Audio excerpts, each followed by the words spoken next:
Hey, what's up everyone, and welcome back to a new YouTube video. In this video, we're going to be talking about how you can set a profile lock on Netflix. So if you log into your Netflix account, you will see all the profiles that have been created, and once you've done that, you can access any profile. However, if someone goes into your profile and watches their own series and stuff, it will affect your playlist, your history, and your recommendations, which can be quite annoying.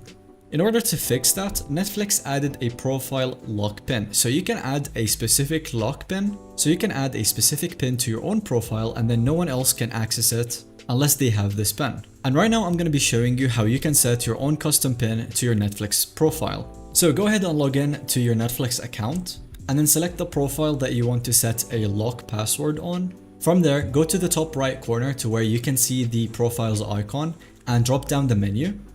From here, you can see account, click on it, and then scroll down until you can see profile and parental controls. From there, select the account you want to change.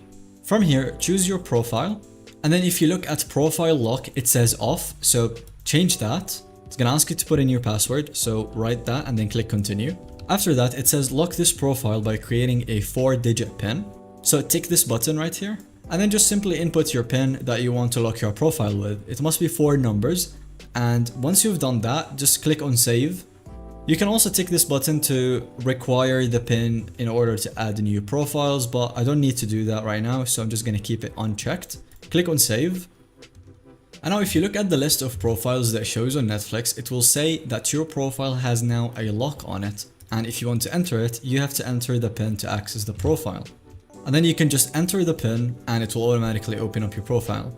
That will be all for this video. Thank you so much for watching. If you found this video to be helpful, don't forget to leave a like and subscribe for future videos.